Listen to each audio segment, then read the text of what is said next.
Yang sahih di berita RTM, sahih dan berimbang. Assalamualaikum. Salam Malaysia Madad. Berita perdana 14 Februari 2023. Saya Syahril Sarafuddin. Dan saya Hazel Desmond. Berikut paparan utama malam ini. Perdana Menteri berlepas ke Turki malam ini beri sokongan kepada Presiden Erdogan.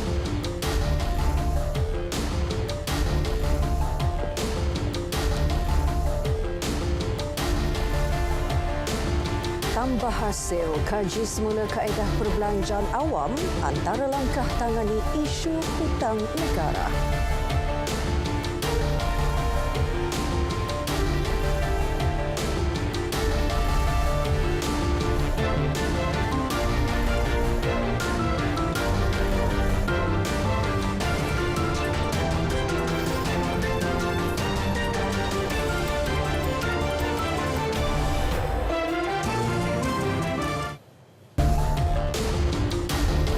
Atas semangat persahabatan, Perdana Menteri Datuk Seri Anwar Ibrahim berlepas ke Turki malam ini bagi memberi sokongan moral kepada negara berkenaan. Beliau yang diiringi Menteri Luar Datuk Seri Dr. Zamri Abdul Kadir dijangka berlepas pukul 11 malam ini.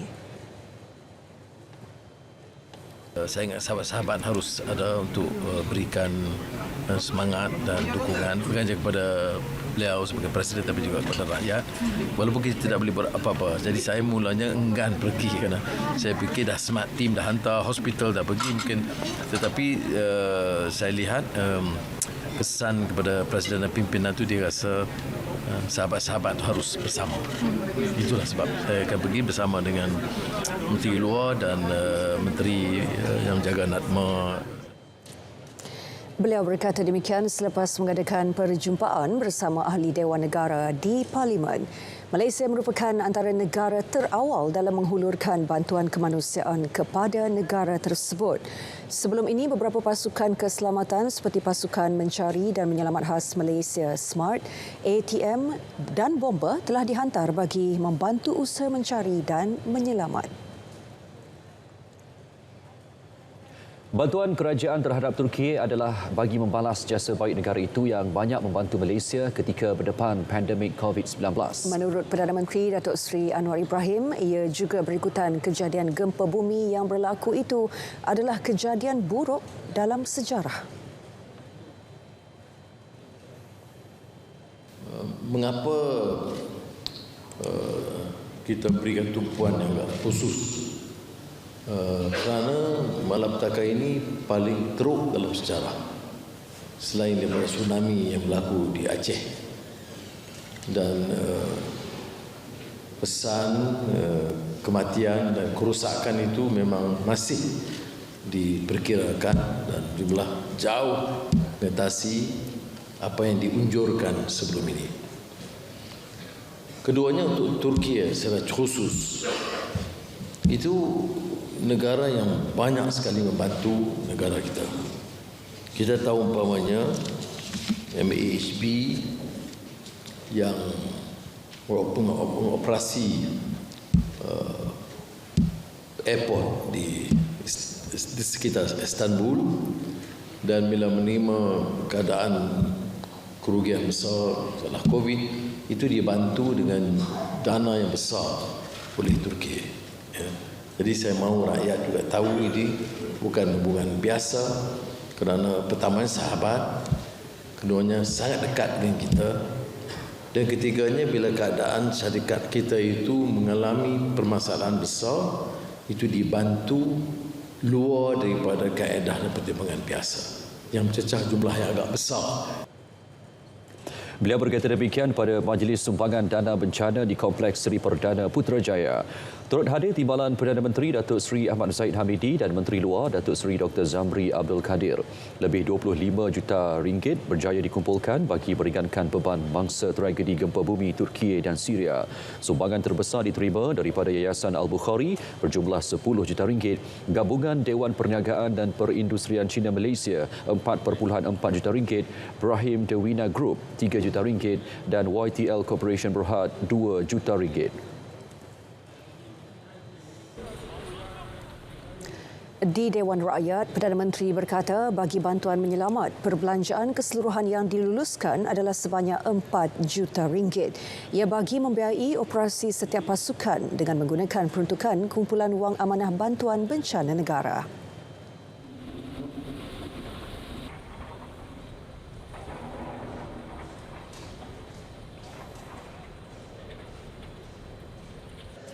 Dari awal lagi kumpulan dana kita itu kita telah putuskan untuk juga membantu Syria dan mengirim alat-alat perubatan walaupun pada ketika itu Amerika Syarikat belum memberikan pelepasan sanction.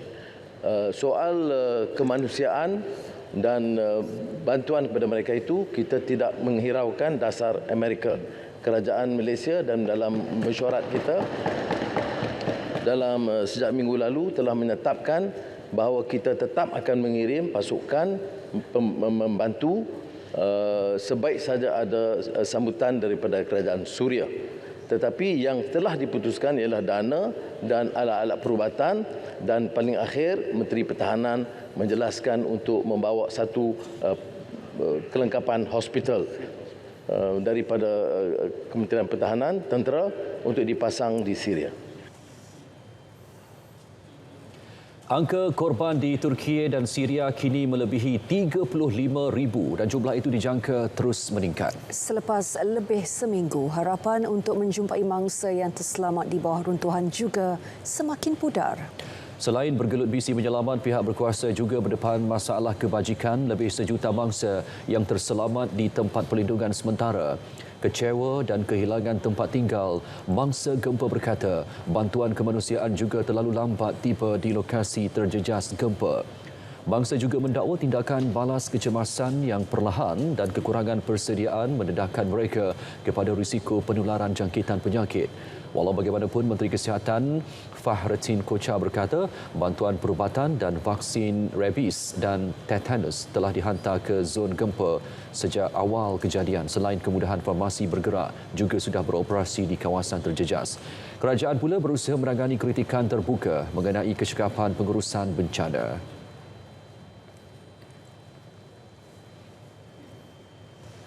Sementara itu, pasukan mencari dan menyelamat SAR negara telah menemukan 39 mangsa iaitu 5 masih hidup dan 34 telah meninggal dunia menerusi 8 operasi sejak hari pertama gempa. Misi SAR berkenaan turut disertai 2 hero batang kali iaitu anjing pengesan milik unit K9 Jabatan Bomba dan Penyelamat Malaysia JBPM iaitu Denti dan Frankie.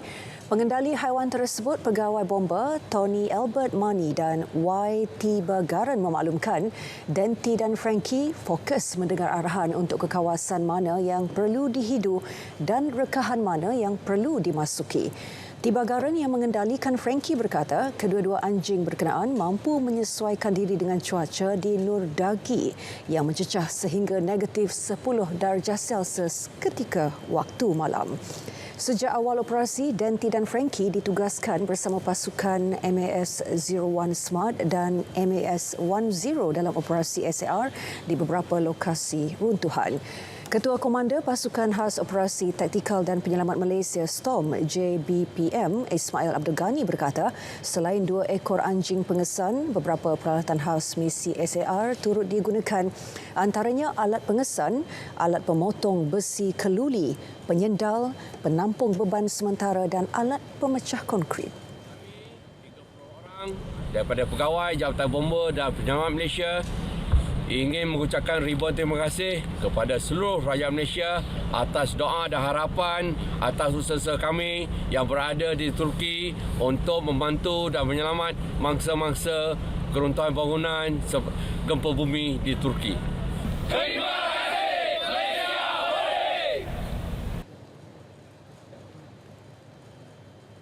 Baik, kita ke perkembangan berikutnya. Dalam usaha menangani isu hutang negara, kerajaan tidak bercadang untuk memperkenalkan semula cukai barang dan perkhidmatan GST maupun cukai kepenggunaan berasas luas.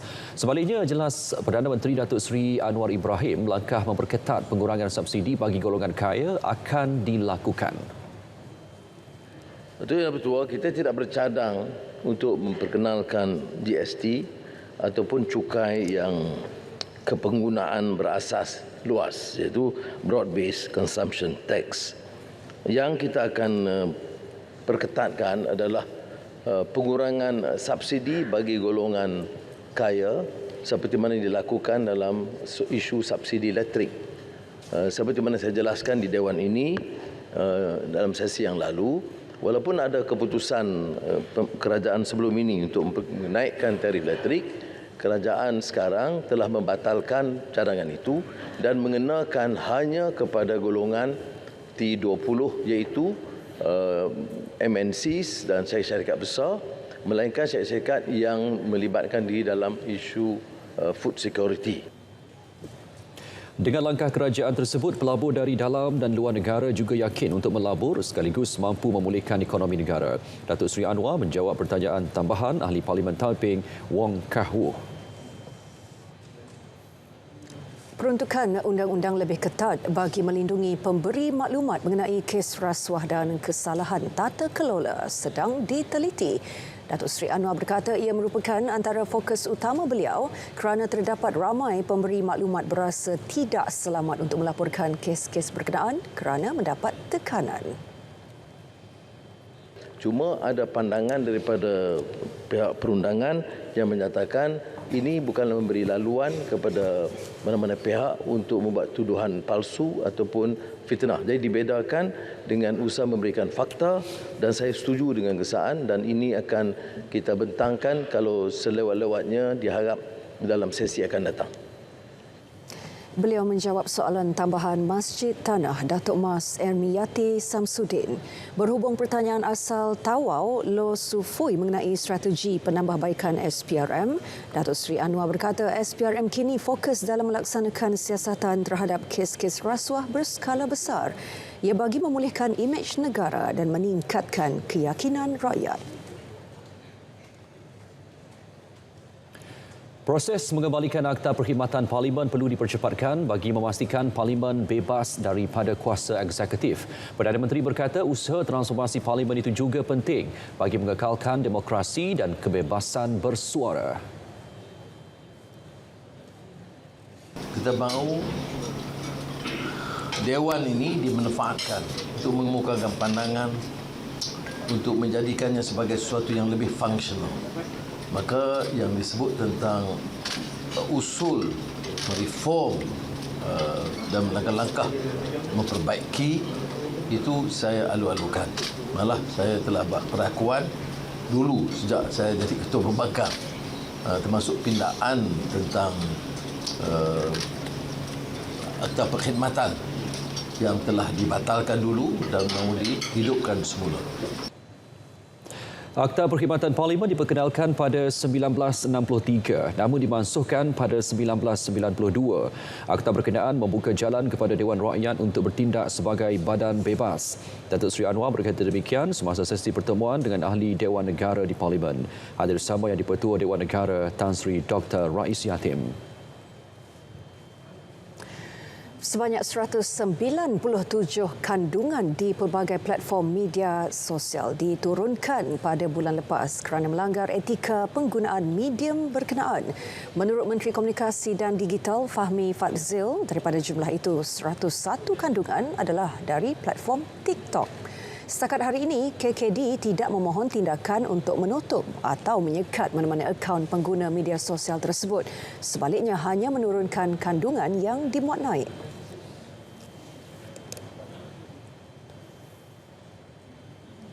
Sebenarnya ada 3 cara di mana konten ini diturunkan. Bagi TikTok itu sendiri, mereka mempunyai artificial intelligence ataupun AI dan saya difahamkan daripada pihak TikTok sebanyak 90-95% konten yang diturunkan itu diturunkan secara automatik kerana melanggari konten community guideline TikTok itu sendiri. Kedua adalah daripada laporan pengguna dan ketiga adalah daripada permintaan agensi ataupun badan penguatkuasa. Beliau menjawab soalan tambahan Wakil Wang Semaju Zahir Hassan berhubung usaha menyekat pengguna akaun yang memuat naik kandungan menyalahi peraturan seperti menggugat perpaduan kaum. Hutang Pinjaman Pepadanan Tabung Pendidikan Tinggi Nasional PTPTN melibatkan golongan miskin dan isi rumah B40 tidak akan dimasukkan. Bagaimanapun, jelas Menteri Pendidikan Tinggi Datuk Seri Muhammad Khalid Nordin, kerajaan sentiasa prihatin berhubung isu berkenaan selain memperkenalkan pelbagai inisiatif kemudahan bayaran balik. Sehingga kini terdapat pelbagai cara dan inisiatif yang dilakukan dalam usaha memudahkan peminjam dari golongan miskin dan isi rumah B40 adalah antara lain seperti berikut. Pertama, penangguhan bayaran balik sekiranya menyambung pengajian atau belum mendapat pekerjaan. Kedua, pengstrukturan ataupun penjadualan semula bayaran balik pinjaman mengikut kemampuan peminjam. Ketiga, pemberian diskaun bayaran balik sekiranya dilakukan bayaran secara sekaligus dengan penuh. Dan keempat, bayaran balik pinjaman PTPTN hanya bermula selepas 12 bulan peminjam menamatkan pengajian untuk memberi ruang kepada peminjam membuat persediaan sewajarnya serta memperoleh pendapatan yang stabil sebelum memulakan bayaran balik. Jelasnya lagi, cadangan pemalsuhan hutang pinjaman kepada golongan tersebut akan membabitkan 1.84 juta peminjam dengan pelepasan hutang 42.34 bilion ringgit. Untuk memberi jaminan pada semua rakyat, golongan minoriti, golongan yang terpinggir, golongan di pedalaman, bahawa setiap rakyat dan warga negara ini akan dipertahankan hak mereka. Ikuti mesyuarat pertama penggal kedua Parlimen Malaysia ke-15 di Dewan Rakyat pada 14 Februari hingga 30 Mac 2023 dan di Dewan Negara pada 21 Mac hingga 6 April 2023.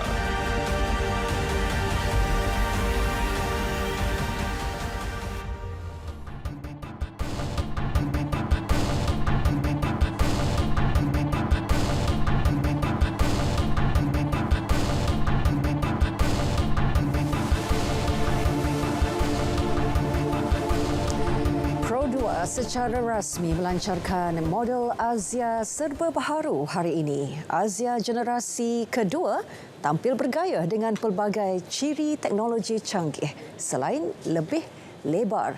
Prodio optimis kereta baharu ini kekal bersifat mampu milik bagi golongan B40. Untuk butiran lanjut, kita ikuti laporan wartawan Vimala Kasturi Verasami.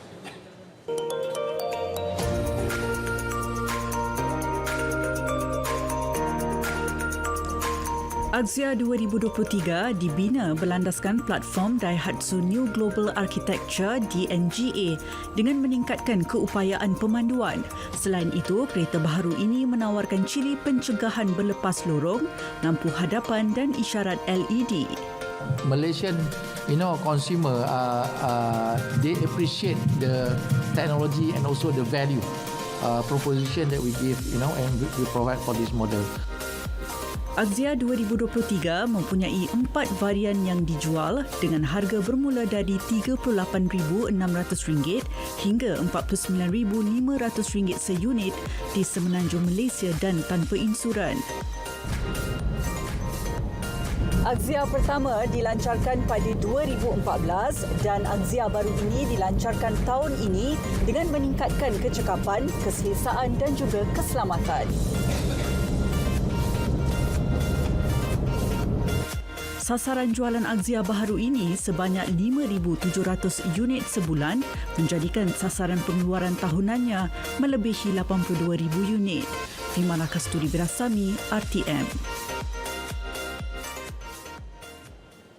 Seterusnya, program pendigitalan usahawan desa diteruskan pada tahun kedua melibatkan peruntukan RM1.7 juta. Ketua Setiausaha Kementerian Kemajuan Desa dan Wilayah Datuk Seri Ramlan Datuk Harun berkata, seramai 1,000 usahawan disasar menyertai program itu menerusi 6 siri jelajah tahun ini. Usahawan terlibat akan diberikan latihan merangkumi pendigitalan, penyediaan kunci kira-kira, pengurusan stok di gudang dan di kedai, pengurusan gerbang pembayaran, akses internet yang optimum dan kemahiran-kemahiran lain berkaitan perniagaan. Program ini adalah untuk membantu usahawan-usahawan luar bandar yang di bawah kementerian ini untuk mendigitalkan perniagaan masing-masing selaras dengan keperluan perniagaan semasa lah, perniagaan zaman kini di mana semua orang tak boleh lari daripada melibatkan perniagaan secara digital. Kali ini kita dah pun mencadangkan untuk adakan di Sarawak pada bulan Mei, Sabah pada bulan Jun, Terengganu pada bulan Julai, Johor pada bulan Ogos, Penang pada bulan September dan Perak pada bulan Oktober. Datuk Seri Ramlan ditemui media pada majlis perasmian program pendigitalan usahawan desa Siri 1 2023 di Putrajaya. Pada tahun lalu, 3 siri program dilaksanakan di Putrajaya, Pulau Pinang dan Sabah yang memanfaatkan seramai 706 usahawan desa. Saya amat berharap agar program pendigitalan usahawan ini dapat kita laksanakan dengan berjaya dan seterusnya kita akan memberi kemudahan ini kepada semua usahawan-usahawan kita untuk kita memastikan supaya usahawan-usahawan yang bernaung terutamanya berada dalam ekosistem kementerian ini akan dapat bersaing dengan sihat melalui platform e-dagang ini dan seterusnya menjana pendapatan yang seterusnya akan turut menyumbang dalam kita membina semula ekonomi negara dan menyumbang kepada pertumbuhan ekonomi negara. Setakat ini, seramai 4,070 usahawan desa telah menyertai program Desa Mall dan memasarkan produk secara dalam talian di platform e-dagang. Dan sehingga 31 Disember 2022, jumlah jualan terkumpul melalui program Desa Mall adalah sebanyak 5.169 juta ringgit dan SKU sebanyak 28,255 di semua platform e-dagang. Hari ini genap 5 dekad Lembaga Pertubuhan Peladang LPP ditubuhkan sejak 1973. Pelbagai cabaran ditempuhi yang mematangkan LPP dalam memainkan peranannya untuk membantu dan meningkatkan sosioekonomi masyarakat serta institusi peladang. Awal penubuhannya 50 tahun lalu, LPP berperanan membantu kerajaan menyelaras serta mempercepat program pembangunan dan peningkatan taraf hidup rakyat luar bandar. Antara matlamatnya memodenkan sektor pertanian untuk mengubah corak pertanian sara hidup kepada pertanian dagangan. LPP juga mendukung penuh agenda Kementerian Pertanian dan Keterjaminan Makanan melalui pergerakan pertubuhan peladang untuk mewujudkan simbiosis sektor agromakanan negara. Mendepani cabaran ekonomi semasa, LPP menggariskan beberapa fokus utama tahun ini selari dengan hasrat Menteri Pertanian dan Keterjaminan Makanan Datuk Seri Muhammad Sabu untuk memastikan bekalan makanan mencukupi dan berterusan. LPP akan lebih menjurus kepada program pengeluaran makanan yang berskala besar. Ini bermaksud program ini akan menyatukan beberapa program ataupun beberapa projek yang dilaksanakan oleh Pertubuhan Peladang. Dalam masa yang sama, kita akan juga memfokus kepada pembangunan usahawan muda. Daripada belia, mereka boleh menyertai pergerakan Pertubuhan Peladang dan akhirnya dapat melaksanakan program-program ataupun projek-projek pengeluaran agromakanan ini. Ternakan biak baka dan juga feedlot lembu yang khusus kepada bidang ruminan yang akan kita perluaskan lagi di segenap kawasan di Pertubuhan Peladang kawasan dan juga kepada usahawan-usahawan peladang kita. Jadi marilah kita menyahut seruan daripada Yang Berhormat Menteri dan kita pastikan makanan mencukupi untuk rakyat kita dan pergerakan Pertubuhan Peladang menyumbang ke arah food ataupun security makanan ini. LPP tidak ketinggalan menzahirkan penghargaan kepada warga kerjanya atas komitmen jitu mereka selama ini. mengucapkan penghargaan dan ucapan terima kasih saya. Terima kasih LPP kepada semua warga Lembaga Pertubuhan Peladang yang telah berkhidmat berhempas pulas dengan penuh komitmen dan disiplin bagi membangunkan pergerakan pertubuhan peladang dan juga peladang-peladang, ahli-ahli peladang kita. Kita beri penghidupan kepada peladang, dalam masa yang sama kita juga menyumbang ke arah pengeluaran agro makanan untuk negara. Moga rakyat mendapat kesejahteraan dan Malaysia terus menjadi Malaysia madani. Jadi saya ingin mengambil kesempatan mengucapkan selamat menyambut ulang tahun yang ke-50 Lembaga Pertubuhan Peladang Malaysia. Dan harapan daripada LPP sendiri, kami di peringkat pengurusan, agar usaha ini, usaha membangun, memaju dan meningkatkan taraf hidup peladang dapat kita teruskan.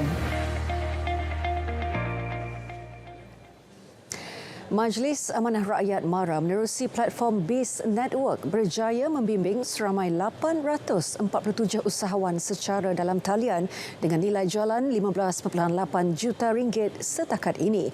Ketua Pengarahnya Datuk Seri Azhar Abdul Manaf optimis kerjasama dengan platform TikTok mampu memperluas pasaran sekaligus melonjakkan prestasi jualan usahawan MARA. Saya percaya dengan kolaborasi bersama TikTok ni, saya percaya usaha-usaha MARA boleh mengambil kesempatan untuk menyebarluaskan lagi, sama ada dia menyebarluaskan pasaran ataupun memberi maklumat kepada bakal pelanggan mereka bahawa mereka ni berada di pasaran. Datuk Seri Azhar melancarkan program TikTok Biz Shop at Biz Network di Ibu Negara. Selain memperluas pasaran, TikTok Biz Shop di bawah program Biz Network juga diharap dapat mempercepat transformasi pendigitalan perusahaan kecil dan sederhana.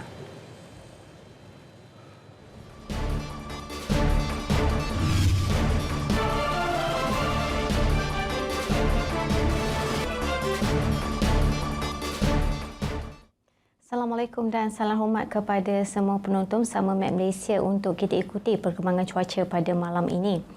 Untuk paparan carta angin permukaan, rantau negara kita masih lagi menerima luruan monsun timur laut ke Semenanjung Malaysia dan juga Sabah Sarawak dengan kelajuan angin yang setakat ini agak sederhana kuat antara 30 hingga 40 km sejam. Met Malaysia telah pun mengeluarkan amaran awal bagi keadaan laut semasa dengan angin kencang dan laut bergelora di sekitar kawasan perairan yang telah dilorekkan ini. Mengikut kepada ketinggian ombak yang boleh dicapai antara 2.5 meter hingga 3.5 meter dan juga kelajuan angin yang boleh dicapai di sekitar kawasan perairan ini adalah antara 40 hingga 50 km sejam. Ia amat berbahaya kepada semua aktiviti bot-bot kecil, rekreasi laut dan juga sukan laut.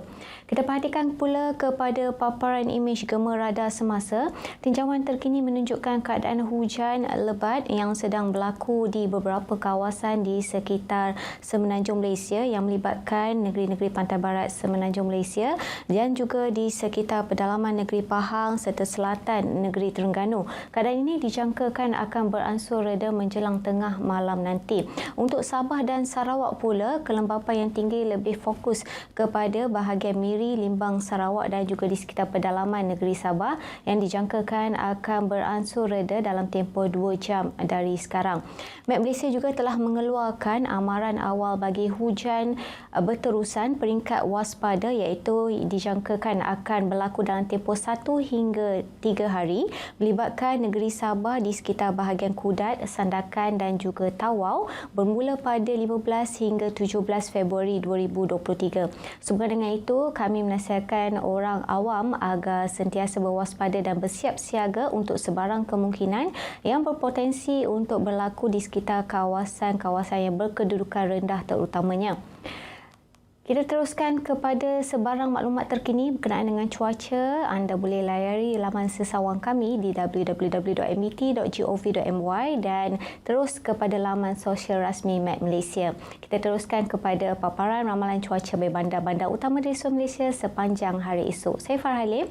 Assalamualaikum dan salam Malaysia Madani.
Baik, terima kasih Met Malaysia. Seterusnya kita ikuti perkembangan sukan.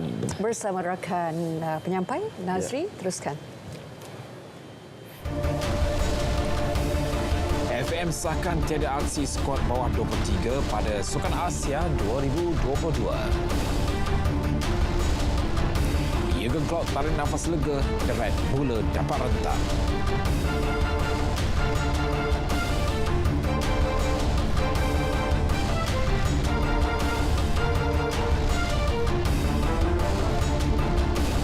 Terima kasih Syaril dan Hazel. Assalamualaikum, salam sukan untuk semua.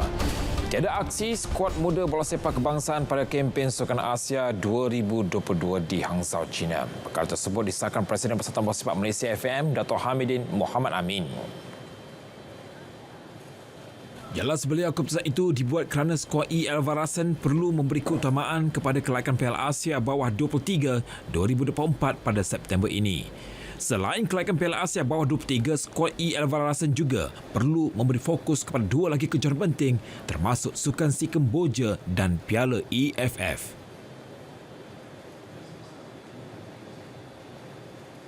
Memang kita tak masuk. Saya dah buat dengan semua dah, kita memang tak masuk. Kerana pandangan daripada diri semua dengan coach, kerana dia berdekatan dengan Asian Game, buat apa kita masuk banyak tournament semua, lalas semua berjaya, let kita fokus 3 tim yang besar, 3 tournament yang besar. Menurut Dato' Hamidin, perkara itu sudah dimaklumkan kepada Majlis Olimpik Malaysia dan tidak mendapat sebarang bantahan. Sukan Asia 2022 bakal berlangsung dari 23 September hingga 8 Oktober, sementara pusingan kelayakan Piala Asia B23 2024 dijangka bermula dari 4 hingga 12 September. Aksi bola sepak Liga Malaysia bagi musim 2023 melibatkan perlawanan di tempat lawan bakal disiarkan secara langsung menerusi skrin besar. Perkara tersebut dimaklumkan Menteri Komunikasi dan Digital Fahmi Fazil. Jelas beliau perbincangan awal antara kementeriannya dengan Kementerian Belia dan Sukan KBS telah dilakukan. Langkah itu katanya bagi memberi ruang kepada peminat sukan bola sepak tanah air menyaksikan perlawanan secara langsung biarpun tidak dapat hadir secara fizikal ke stadium pihak lawan. Kita harap akan ada mungkin sedikit kerjasama bersama-sama dengan Kementerian Belia dan Sukan untuk membuat siaran secara skrin besar di beberapa tempat yang strategik bergantung kepada perlawanan-perlawanan tertentu. Jadi saya bersama-sama dengan Yang Berhormat Menteri Belia dan Sukan bersama dengan Ketua Pengarah Penyiaran telah mengadakan satu pertemuan awal dan kita akan telusuri isu ini supaya kita dapat umumkan kelak jadual ya untuk siaran secara big screen. Dalam pada itu, Presiden Liga Bola Sepak Malaysia MFL Dato' Abdul Ghani Hassan turut menyambut baik usaha tersebut. Jadi langkah yang baik jugalah untuk memberi peluang dan ruang kepada penonton-penonton beramai-ramai ya, seperti dalam stadium juga, tetapi melihat skrin yang besar dan menyokong bersukan mereka main pada malam tersebut.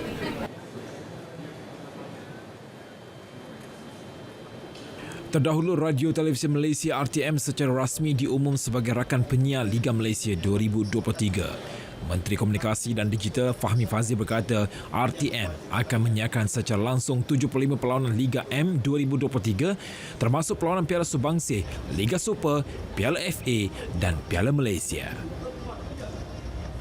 Hasrat saya kita dapat tonjolkan bukan hanya bakat pemain-pemain bola sepak kita tapi memberi ruang kepada peminat bola sepak tanah air untuk menonton secara percuma. Beliau berkata demikian selepas Majlis Pelancaran RTM sebagai rakan penyiar Liga M 2023 di Angkasa Puri Kota Media hari ini. Sementara itu, bekas jurulatih bola sepak Kedah, Azraiko Abdullah berpendapat saingan Liga Malaysia musim ini bakal menjanjikan persembahan yang menarik melalui siaran langsung di RTM. Apabila kontrak RTM diteruskan, tentunya dengan kecemerlangan musim sudah, tentunya akan diberi peluang untuk carry on lagi di segi siaran dan sebagainya. Menjelang Sukan SEA 2023 pada Mei ini, Ketua Kontijen CDM Malaysia ke Temasya di Kemboja, Datuk Muhammad Nasir Ali berpuas hati dengan persiapan negara tuan rumah. Semua venue pertandingan pada Temasya itu memenuhi keperluan dan keselesaan atlet. Beliau yang melakukan lawatan di Phnom Penh pada bulan lepas berkata berdasarkan pemerhatian kesemua kerja menaik taraf venue adalah mengikut perancangan ditetapkan sebelum tamasya itu berlangsung dari 5 hingga 17 Mei ini. Jelas beliau persiapan untuk kesukan SEA Kemboja berjalan lancar manakala perkembangan atlet masih dalam proses pembinaan dan dijangka siap sebelum tamasya bermula. Dalam perkara itu, Datuk Muhammad Nasir menyuarakan keyakinan gandingan atlet muda dan senior mampu melaksanakan misi besar bagi memastikan jalur gemilang terus berkibar megah pada tamasya itu. Pada sukan SEA ke-31 di Hanoi, Vietnam, Malaysia menduduki tempat ke-6 selepas merangkul 39 pingat emas, 45 perak dan 90 gangsa melepasi sasaran pingat ditetapkan. Kesatuan Olahraga Malaysia KOM tetap akan cuba membawa pelari pecut negara Muhammad Azim Fahmi ke sukan SEA 2023 di Kemboja. Bagaimanapun ia perlu terlebih dahulu mendapat pelepasan daripada Universiti Auburn di Amerika Syarikat.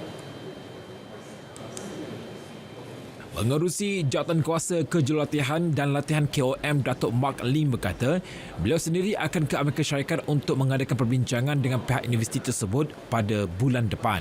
Muhammad Azim yang juga pemegang rekod 100 meter kebangsaan dilaporkan mempunyai komitmen bersama universiti ketika tamasya sukan SEA berlangsung. Sejak tiba di Universiti Auburn, Alabama pada 4 Januari lepas, pelari berusia 19 tahun itu sudah 2 kali memecahkan rekod kebangsaan 60 meter dalam dewan. Catatan terbarunya adalah 6.62 saat pada kejohanan jemputan Tiger Paw di Universiti Clemson di Carolina Selatan hujung minggu lepas. Aksi Liga Perdana Inggeris, Liverpool melakar kemenangan pertama Liga bagi musim ini selepas menewaskan Everton 2-0 pada pertemuan di Anfield. Ia disifatkan bertanda positif buat kelab berkenaan untuk mencipta kebangkitan bagi baki musim ini. Penyerang The Red Mohamed Salah kembali menemui sentuhannya apabila mencatatkan gol pendahuluan pada separuh masa pertama diikuti jaringan Cody Gakpo pada babak kedua. Ia merupakan gol pertama Cody Gakpo buat kelab tersebut. Pengendali Jurgen Klopp dapat menurunkan skuad yang lebih baik dengan kembalinya Diogo Jota dan Roberto Firmino yang pulih daripada kecederaan. Liverpool yang naik ke tangga ke-9 bagaimanapun masih ketinggalan 9 mata daripada 4 kedudukan teratas. Dalam pada itu, Klopp berpendapat pasukannya telah mempamerkan persembahan terbaik untuk mendapatkan kemenangan tersebut. We needed this game, we needed a performance. Now we had it. Our people absolutely deserved it. I loved the atmosphere. Even before we scored, obviously, the people were there. It's insane what kind of atmosphere the people create here. And so, yeah, tonight we delivered and our people deserved it. Thank you very much. Menjelang aksi Liga Juara-Juara Eropah awal pagi esok, penyerang Paris Saint-Germain Kylian Mbappe telah kembali menjalani latihan menjelang peranan pertama peringkat 16 pasukan. Bagaimanapun peluangnya untuk turun beraksi menentang Bayern Munich esok masih belum diputuskan. Nama Mbappe tersenarai dalam skuad 22 pemain untuk pertembungan tersebut yang akan berlangsung di Perancis. Namun menurut pengendali Christophe Galtier, keputusan untuknya bermain akan diputuskan pada saat akhir. Je ne pensais pas que Kylian allait s'entraîner hier de manière individuelle. Suite aux échanges que nous avons eus avec notre cellule performance, notre docteur, avec ma direction sportive, nous avons pris la décision que Kylian, à partir du moment où il se sentait bien, puisse participer à l'entraînement aujourd'hui. Il s'est bien entraîné. Son retour post-entraînement est très positif. Mais quant à savoir s'il sera sur la feuille de match demain, ce n'est pas encore sûr. On fera le point évidemment avec demain matin quand on va se retrouver. Pemain itu sebelum ini dijangka perlu berehat selama 3 minggu akibat kecederaan hamstring ketika menentang Montpellier pada awal bulan ini. Tambah Christophe Galtier, jika Mbappe diturunkan, pemain itu tidak akan bermain sepenuh masa. Saudara muslimin dan muslimat sebentar tadi telah pun masuknya waktu solat fardu isyak bagi Kuala Lumpur dan kawasan-kawasan yang sewaktu dengannya. Selamat menunaikan solat fardu isyak.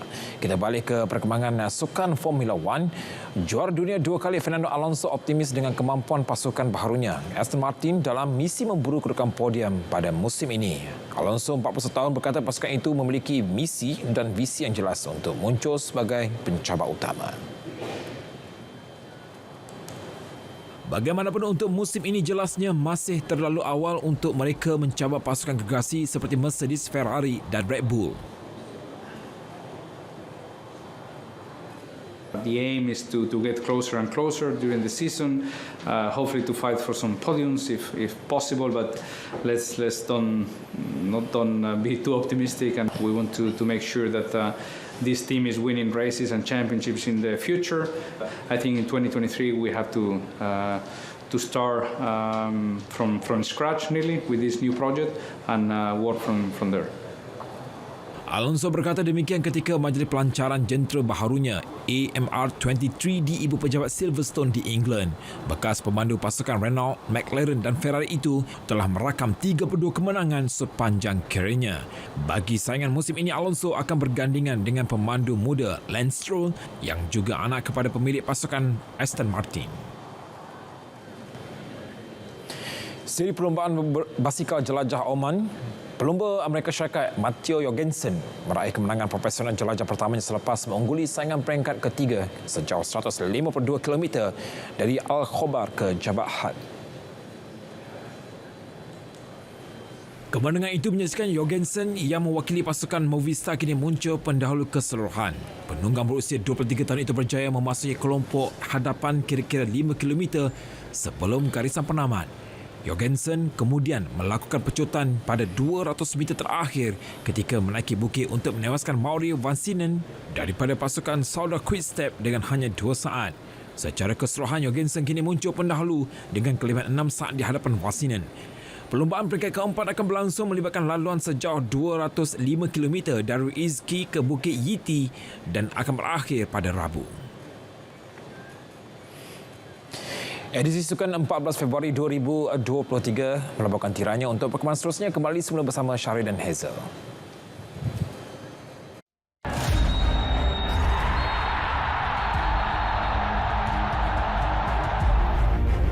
Ia kejohanan terbesar dan paling berprestij di arena sukan bola sepak Malaysia. 2004 perjuangan ini bermula. Dan sehingga kini, kegemilangannya terus kita raikannya bersama. Setelah mencatat jutaan jumlah tontonan yang bersiaran di saluran RTM pada 2022, Liga Malaysia 2023 edisi ke-20 kini membuka tirai dalam memburu 4 piala.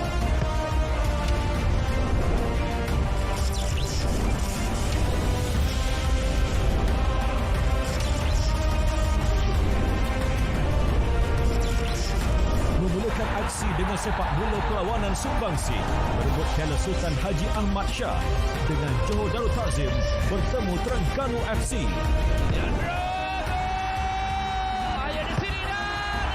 Dan terus dibawakan aksi Liga Super dengan 52 perlawanan. Piala FA 8 perlawanan. Dan memburu piala terulung Piala Malaysia dengan 14 perlawanan.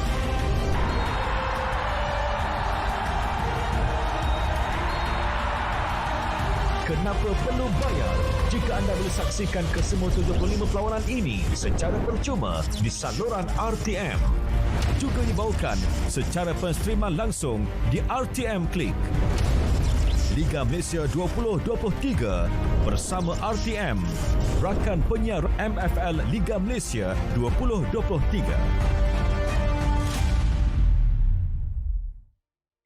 Kejohanan Liga Hoki TNB 2023 memburu piala berprestij di Arena Hoki Negara.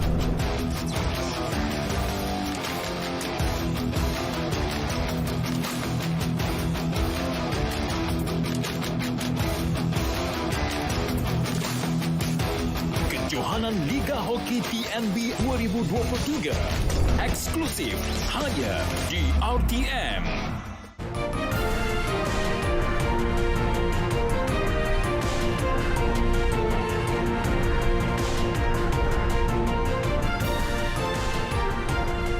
Bersua kembali. New Zealand isytihar darurat nasional akibat ribut tropika Gabrielle. Amerika Syarikat semakin tidak selamat selepas 3 maut dalam kejadian tembakan. Paparannya dalam rangkuman luar negara. Kerajaan New Zealand mengisytiharkan darurat nasional selama 7 hari selepas negara berkenaan di badai ribut tropika Gabrielle. Ia merupakan pengisytiharan darurat kali ketiga selepas insiden serangan di Christchurch pada 2019 dan pandemik COVID-19 pada 2020. Menurut Menteri Pengurusan Kecemasan Kieran McNulty, bencana menyebabkan beberapa kawasan di seluruh negara itu terputus hubungan sama sekali, termasuk berhampiran Auckland. Ribut juga menyebabkan seorang anggota bomba hilang manakala seorang lagi kritikal dalam runtuhan sebuah rumah di Auckland Barat.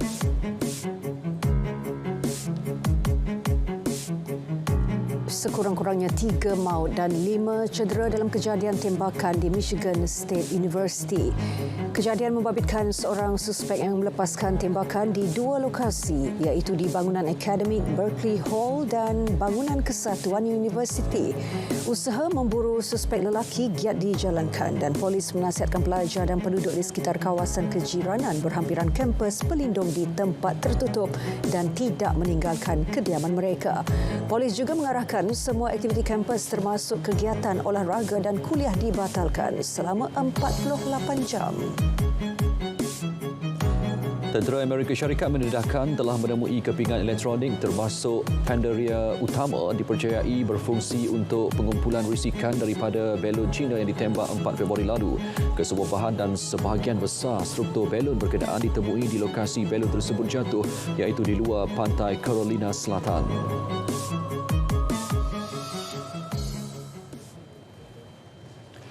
Masa depan perkhidmatan udara rantau Asia Pasifik antara fokus utama persidangan Rhodes Asia 2023 bermula hari ini hingga 16 Februari. Bertempat di pusat pameran dan konvensyen antarabangsa Chiang Mai, Thailand, acara 3 hari itu menghimpunkan lebih 800 peserta industri penerbangan termasuk delegasi dari Malaysia. Dilala Kadir yang mengikuti persidangan berkenaan ada laporannya. Edisi kali ini turut disertai perwakilan yang mewakili 200 lapangan terbang, 100 syarikat penerbangan dan 30 pihak berkuasa pelancongan. 2,000 mesyuarat bersemuka antara wakil syarikat penerbangan dan lapangan terbang turut dijadualkan sepanjang persidangan. Menurut pengarah jenama Rhodes, Stephen Small, acara ini merupakan platform terbaik bagi industri penerbangan merangka pelan jangka panjang khususnya dalam pemulihan industri penerbangan serantau. First step to that recovery. Certainly here now in Chiang Mai in 2023, it feels it's the next step. You know, recovery is starting to really build momentum. And as I say, from the response we've had from our community, the number of airlines that have confirmed their attendance are here with big teams wanting to talk and do deals with airports. It's a fantastic sort of highlight. Delegasi dari Malaysia diwakili Malaysia Airports Holdings Berhad MAHB, Penang Global Tourism dan Lembaga Pembangunan Langkawi. Turut serta Lembaga Pelancongan Sabah dan Lembaga Pelancongan Sarawak yang hadir bagi mempromosikan destinasi masing-masing. Acara ini menyasarkan pemulihan dalam ketersambungan industri penerbangan khususnya Asia Pasifik. Ia diharap dapat membina semula rangkaian laluan di seluruh rantau dan memacu pertumbuhan pasaran masa hadapan. Penyertaan MAHB dalam persidangan ini juga antara usaha mempercepat ketersambungan syarikat penerbangan asing ke tanah air. Acara kemuncak bagi delegasi negara tentunya majlis penyerahan acara Rhodes Asia 2024 kepada Langkawi yang dijadual berlangsung pada hari terakhir persidangan. Pulau Legenda itu akan menjadi tuan rumah seterusnya pada Februari tahun hadapan. Ililah Kadir, RTM. 2.5 juta pengguna telah mendaftar di aplikasi MyJPJ bagi mendapatkan cukai jalan dan lesen memandu digital yang diperkenalkan 4 hari lalu. Menteri Pengangkutan Anthony Locke berkata pihaknya menyedari terdapat kesukaran mengakses aplikasi berkenaan pada hari pertama dan kedua. Namun ketika ini ia telah stabil. Jadi ini memang sesuatu yang mengambil masa. Memang kita dah expect dah akan ada masalah. Kita cuba selesaikan sebab hari pertama memang expect. Ada satu ketika pada 10 hari bulan Februari, pada satu saat ada 500,000 orang. Lebih 500,000 orang nak mendaftar. Pada masa yang sama. Jadi sudah tentu dia akan ada sedikit kelembatan. Tapi kita dah rectify dan kita cuba perbaiki dan setakat ini sistem itu dah stabilize. Beliau memberitahu media selepas melancarkan Arts on the Move di Ibu Negara. Malaysia komited untuk membangunkan industri otomotif khususnya kenderaan elektrik EV. Menteri Perdagangan Antarabangsa dan Industri Tengku Datuk Seri Zafrul Tengku Abdul Aziz berkata ia akan diperkukuh melalui pelbagai langkah dasar serta memanfaatkan ekosistem EV sedia ada. Beliau berkata negara sedang meneliti secara serius dasar yang mampu menyokong sektor-sektor tenaga untuk membangunkan ekosistem EV yang lebih komprehensif. Further opportunities around the areas of renewable energy, energy efficiency, energy storage system, and support services for EVs. For example, the EV charging stations, operations and maintenance. I assure you that NITI is seriously looking into policies that will support these sectors to ensure our EV ecosystem is complete and fully supported, including standards, certification, verification related to charging systems, battery disposable activities, battery swapping, wireless charging, and others.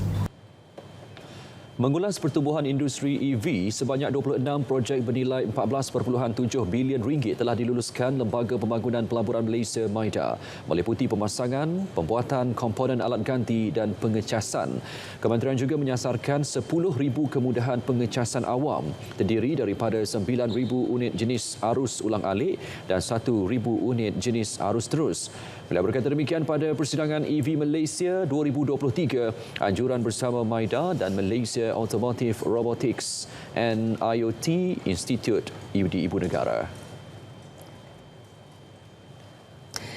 Kementerian Luar memaklumkan Datuk Dr. Ahmad Faisal Muhammad dilantik Wakil Tetap Malaysia ke Pertubuhan Bangsa-Bangsa Bersatu PBB di New York, Amerika Syarikat.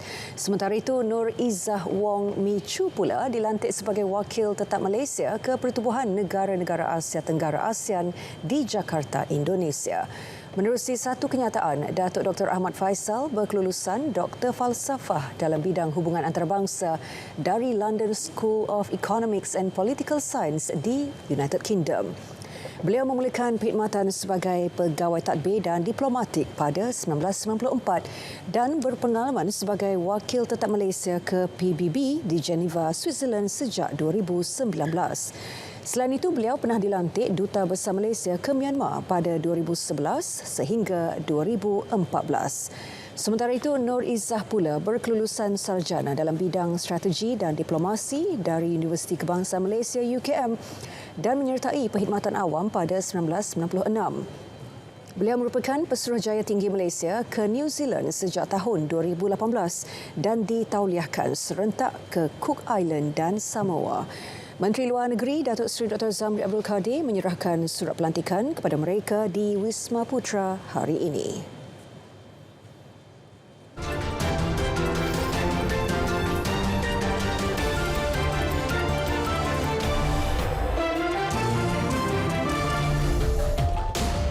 Baik, selalu kita dengar ramai yang tempah bas untuk membawa keluarga dan saudara ke majlis kenduri. Tapi paparan hashtag malam ini berbeza apabila satu keluarga ke majlis perkahwinan dengan menaiki kapal terbang tempahan khas. Kita saksikan.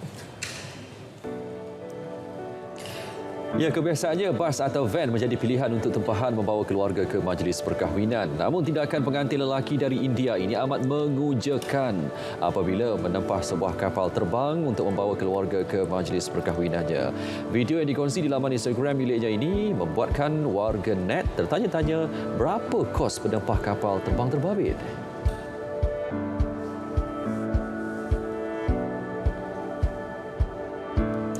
Seorang pemilik rumah di California, Amerika Syarikat terkejut selepas dimaklumkan dinding kediamannya dipenuhi buah oak seberat 317 kg.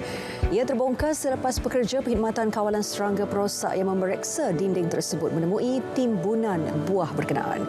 Menurutnya, timbunan tersebut boleh mengisi 8 beg plastik sampah dan dia percaya buah itu dikumpul oleh seekor burung belatuk.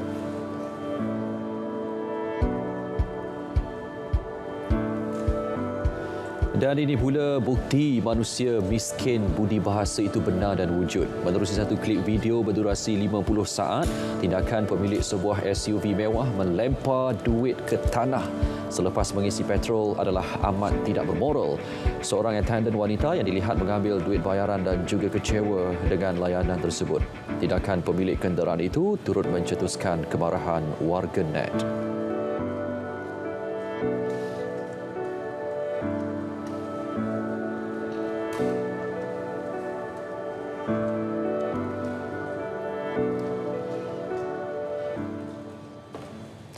Baik, paparan itu mengakhiri berita perdana 14 Februari 2023. Dan kita saksikan Bicara Naratif 9 malam ini. Ya, saya di RTM. Assalamualaikum. Salam Malaysia Madani.